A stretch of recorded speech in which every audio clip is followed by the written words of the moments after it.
Hello friends, कैसे हैं आप सब। आप सभी का आपके अपने YouTube channel sociology with Sangeeta में मैं संगीता स्वागत करती हूं। और इस चैनल के माध्यम से हम लोग सोशियोलॉजी के कम्पिटिटिव एग्ज़ाम की प्रिपरेशन करते हैं, जिसमें अभी आपको रात के 8 बजे बीपीएससी 4.0 के सोशियोलॉजी के पीजीटी के सिलेबस को कंप्लीट करवाया जा रहा है। और इसके अंतर्गत हम लोग एनसीईआरटी सीरीज़ को कंप्लीट कर रहे हैं। एनसीईआरटी के अंतर्गत आपका क्लास 11 का पार्ट 1 का बुक है वो कंप्लीट हो चुका है, और पार्ट 2 के बुक का जो चैप्टर नंबर 1 है उसके अंतर्गत हम लोग सामाजिक स्तरीकरण के टॉपिक को नेक्स्ट जो प्रीवियस क्लास था उसमें हम लोगों ने देखा था। और प्रीवियस क्लास में मैंने आपको पेड ग्रुप के नोट्स का डेमो के आधार पर मैंने आपको क्लास लिया था, और जिसका कि पीडीएफ मैंने कम्युनिटी में भी शेयर कर दिया था। आप लोग वहाँ पे भी जाकर उसको देख सकते हैं कि जो आपको नोट्स मिलेगा वो कैसा मिलेगा, किस फॉर्मेट में मिलेगा। और मैंने जो नोट्स तैयार किया है वो आपका एनसीईआरटी और सोशियोलॉजी के ऑथेंटिक बुक्स का हेल्प लेते हुए ईजी से ईजी वे में उसको बनाने का कोशिश किया है, विदाउट बुकिश लैंग्वेज का यूज़ किए हुए, ताकि आप उसको पढ़ने से ही आपको जो मेन जो पॉइंट है उस टॉपिक से रिलेटेड वो याद हो जाए। और उस टॉपिक में जितने ज़्यादा से ज़्यादा थिंकर्स ने जो भी बताया है सभी को मैंने कवर किया है। तो अगर आप पेड ग्रुप से जुड़ना चाहते हैं तो जो कॉन्टैक्ट नंबर दिया हुआ है आप उसमें कॉन्टैक्ट करके नोट्स को परचेस कर सकते हैं और पेड ग्रुप में जुड़ सकते हैं। पेड ग्रुप में जुड़ने से आपको एक्स्ट्रा मटेरियल तो मिलेंगे ही, साथ ही साथ आपको टेलीग्राम पे डेली टॉपिक वाइज टेस्ट का भी जो लिंक है वो फ्री में मिलेगा, वो पेड ग्रुप के स्टूडेंट के लिए रहेगा। और वो टेस्ट मैं कब लूँगी कि जब आपका एग्ज़ाम का नोटिफिकेशन आउट हो जाएगा, पता चल जाएगा कि हाँ आपका एग्ज़ाम अब से है, तो डेली हम लोग एक होमवर्क देते हुए टॉपिक वाइज टेस्ट को वहाँ पे जो होगा वो हम लोग करेंगे। तो चलिए, जैसा कि मैंने आप लोग को बताया था कि हम लोग तो टॉपिक को करेंगे, थ्योरी के माध्यम से देखेंगे, और साथ ही साथ कम से कम आपके 40 से 50 जो उस टॉपिक से रिलेटेड एमसीक्यू है उसको कवर करने का भी कोशिश करेंगे। तो प्रीवियस क्लास में हम लोगों ने सामाजिक स्तरीकरण के पूरे क्लास को देखा था, उसको थ्योरी देखा था, डेमो क्लास था वो। आज उसी से रिलेटेड हम लोग 40 क्वेश्चंस को कवर करेंगे। तो चलिए क्लास को स्टार्ट करते हैं।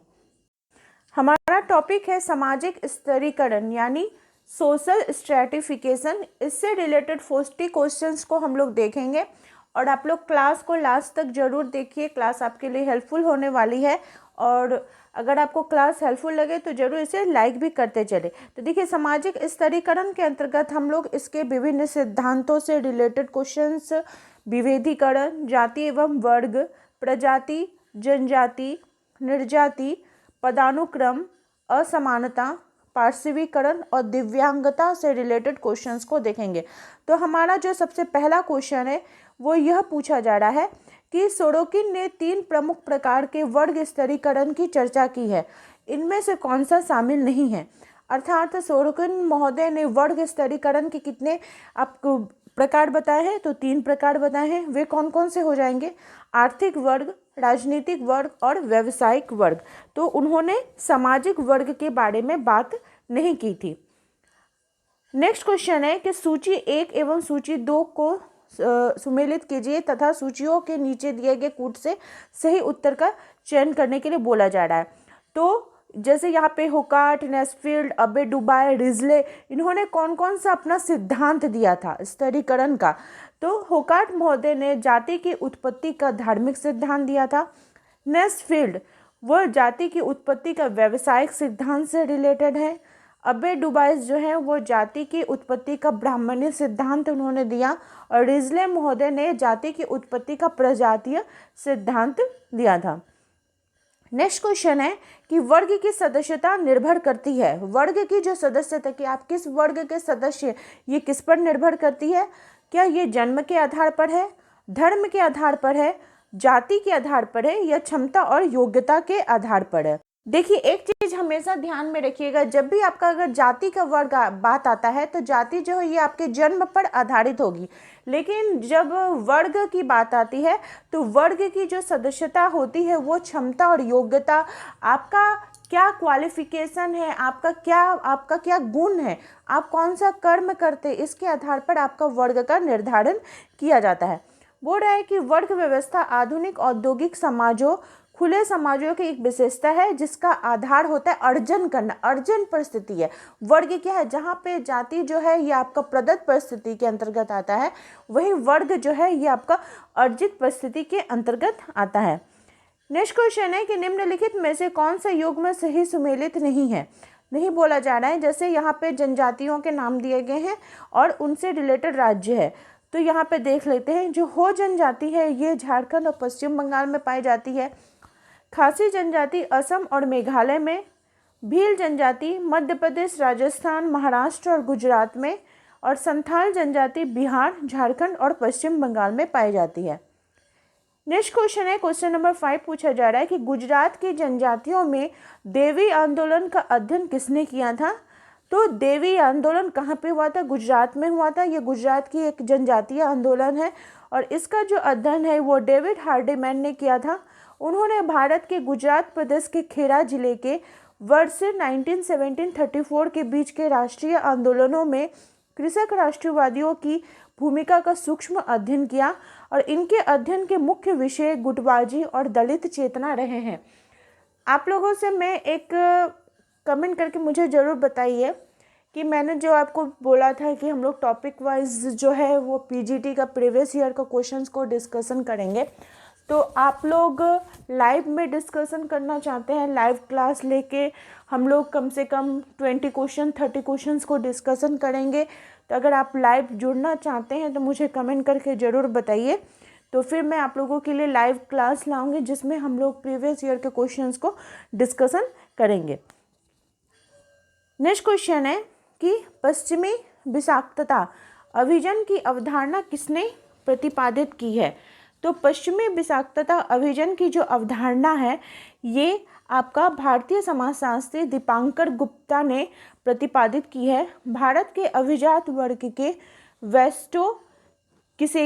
वेस्टोकिसेशन के उल्लेख उन्होंने अपनी पुस्तक मिस्टेकन मॉडर्निटी में किया था, जो कि पश्चिमी उपभोक्ता आदतों और जीवन शैली को परिभाषा करती है। तो देखिए इतना नहीं भी आप याद रखिएगा तो आपको याद रखना होगा कि पश्चिमी विषाक्तता यानी वेस्टोकिसेशन जो अभियान है ये सिद्धांत किनके द्वारा दिया गया है, तो दीपांकर गुप्ता जी के द्वारा दिया गया है।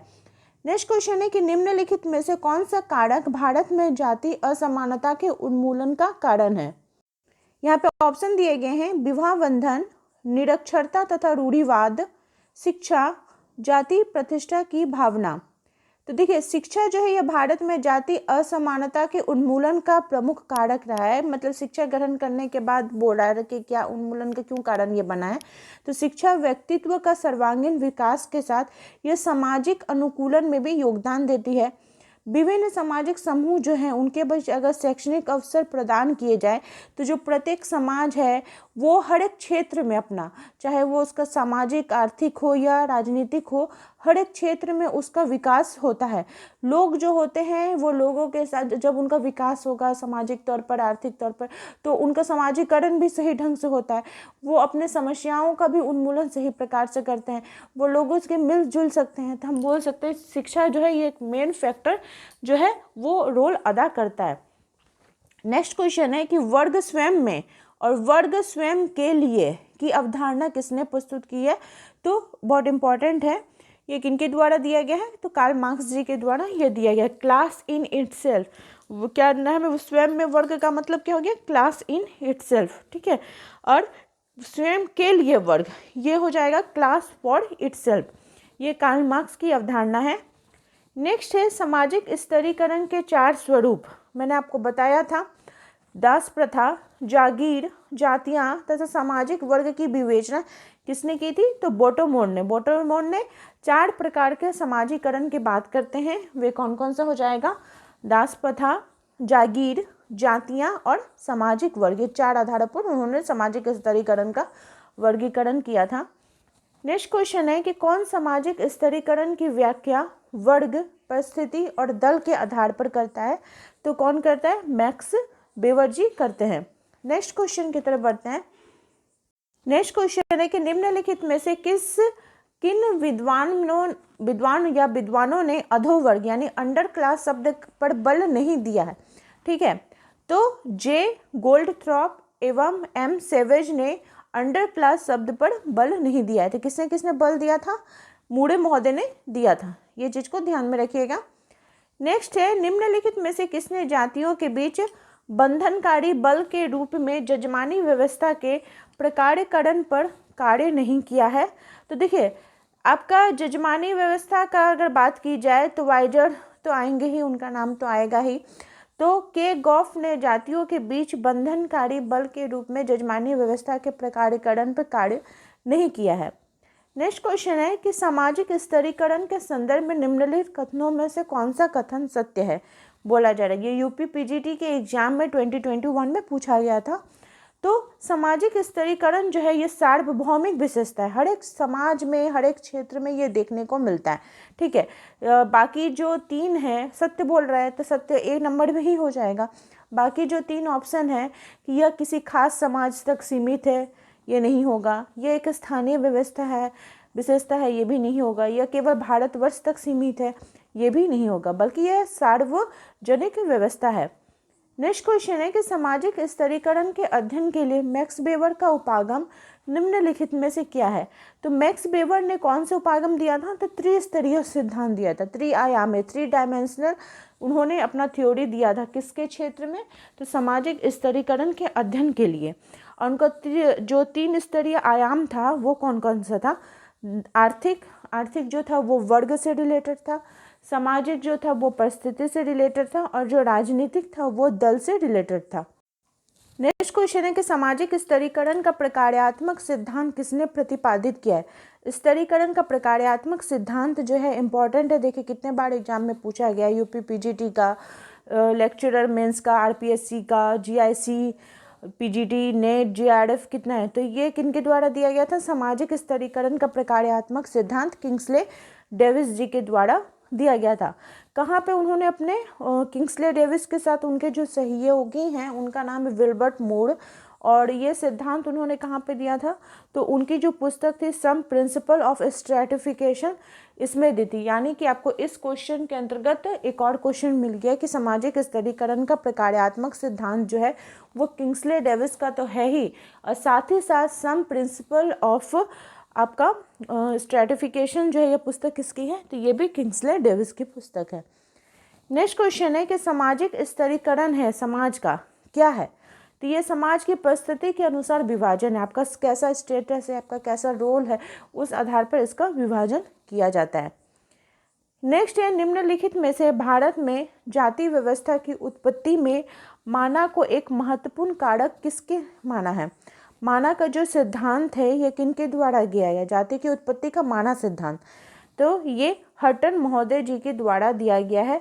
यह एक आदिम संस्कृति का सिद्धांत है, और इस सिद्धांत को उन्होंने कब दिया था? तो 1861 में दिया था।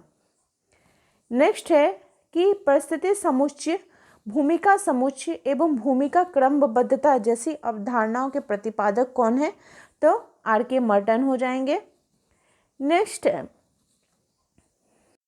नेक्स्ट क्वेश्चन पूछा जा रहा है कि निम्नलिखित में से कौन सा समाजशास्त्री जाति को पूर्णतः एक विशिष्ट भारतीय प्रघटना नहीं मानता है? कौन नहीं मानते हैं? तो आपका जीएस घुरिये जो है इसको नहीं मानते हैं। हम लोग इसका डिटेल्स देख लेते हैं। जीएस घुरिये जाति को पूर्णतः एक विशिष्ट भारतीय प्रघटना नहीं मानते हैं। घुरिये ने अपनी जो ये जाति व्यवस्था की जो चर्चा है किसमें की है? तो कास्ट, क्लास एंड ऑक्यूपेशन में उन्होंने जाति प्रथा के लक्षण, इसके स्वरूप, इसके विभिन्न युगों में किस प्रकार की जातियां थी, प्रजाति, भारत के बाहर जातियों के तत्व, जाति की उत्पत्ति, अनुसूचित जाति, इन सभी के बारे में, उनके कार्य, उनके जाति वर्ग के कार्य, इन सभी के बारे में वे बात करते हैं। नेक्स्ट क्वेश्चन है कि निम्न में से किसका यह मानना था कि जनजातियों को सांस्कृतिक स्वायत्तता यानी कल्चरल ऑटोनॉमी होनी चाहिए? ये बात कौन करते हैं? तो सुरजीत सिन्हा जी करते हैं।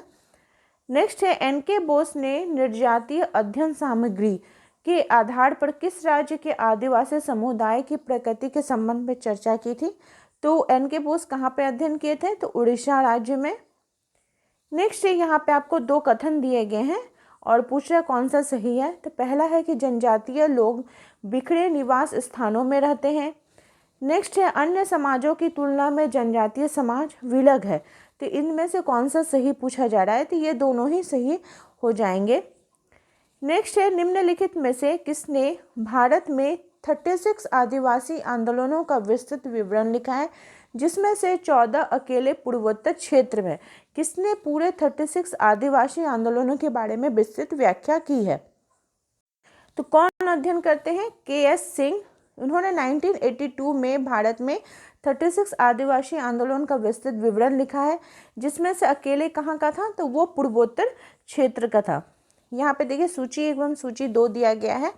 यहाँ पे आपके जैसे नागालैंड में कौन सी जनजातियाँ पाई जाती है, राजस्थान में, असम में, तमिलनाडु में, इसके बारे में। तो नागालैंड में नागा जनजाति, राजस्थान में गाड़ासिया, असम में गारो और तमिलनाडु में टोडा। यहाँ पे भी देखिए आपको मिलान करने के लिए दिया गया है। इसका हम लोग आंसर देखते हैं। तो आपका आर्किक कॉक्सियाड प्रजाति जो कि वो द्रवियन से रिलेटेड है। मंगोलियाड जो है वो इंडोनेशियन माले।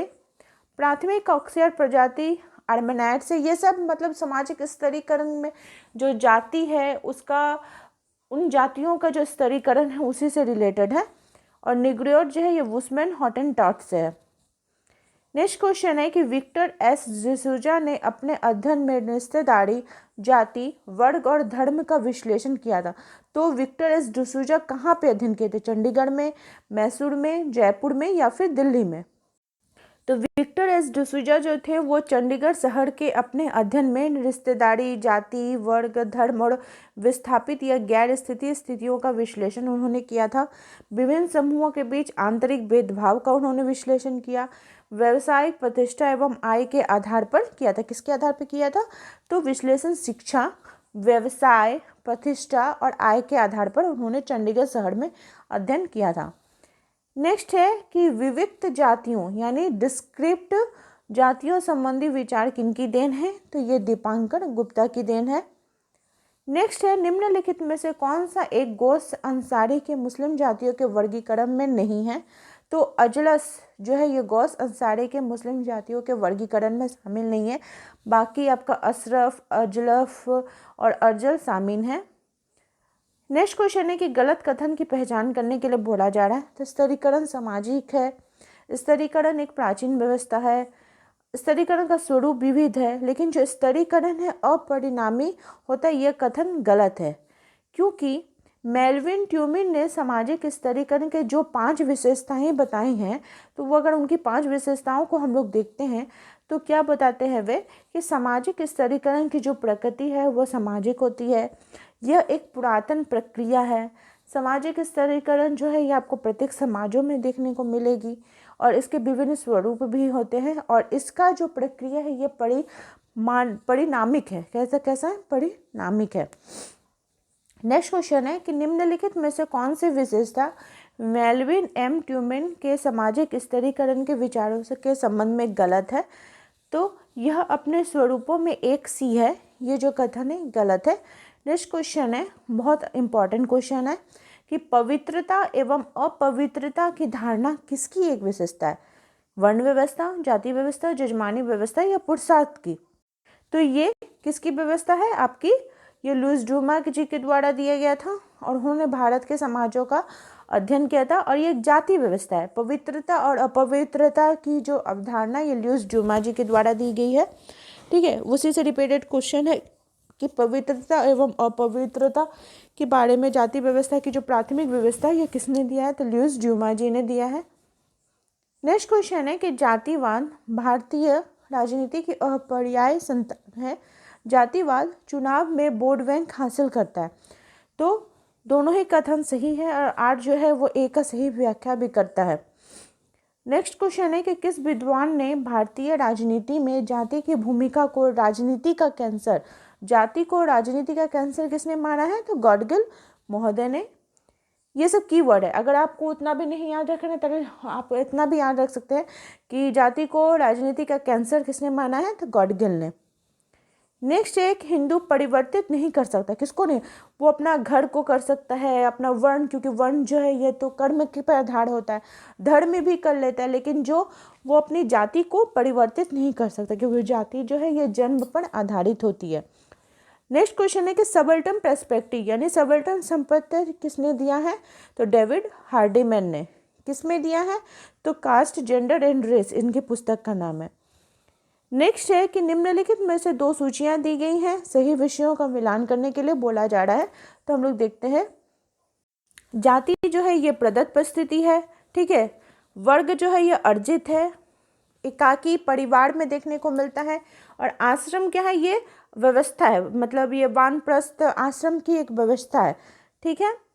नेक्स्ट क्वेश्चन है कि भारत की निर्विज्ञानी सर्वेक्षण द्वारा आयोजित पीपल ऑफ इंडिया परियोजना द्वारा भारत में कितने समुदायों की पहचान की गई है, टोटल कितने समुदायों के बारे में, तो 4000 से 5000 समुदायों के बारे में बात करते हैं, ठीक है। नेक्स्ट क्वेश्चन है कि व्यक्ति की पहचान जैसे वर्ग, निर्जातीयता, लिंग, निःशक्तता और स्थान के विभिन्न पहलुओं के वर्णन के लिए किस पद का प्रयोग किया गया है, तो अंतर्नुभागीयता पद का प्रयोग किया गया है।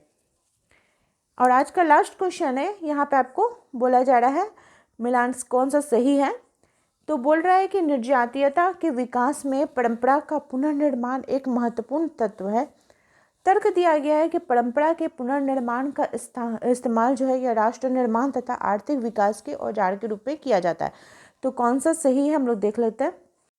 तो निर्जातीय जो है वो एक विशिष्ट एवं पृथक सामाजिक सांस्कृतिक श्रेणी है जिसकी रचना समान भाषा, धर्म, प्रजाति और संस्कृति जैसे गुणों से होती है।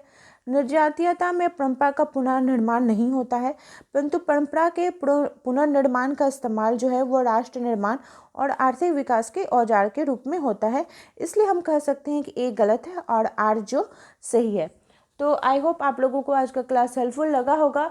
कल के क्लास में हम लोग सामाजिक परिवर्तन से रिलेटेड जो थ्योरी है उसको देखेंगे, इससे रिलेटेड जितने भी इम्पोर्टेंट फैक्ट्स हैं उसको कवर करेंगे। तो इसी प्रकार से आप लोग चैनल के साथ बने रहिए। आप सभी का मेरे चैनल में बने रहने के लिए बहुत बहुत धन्यवाद।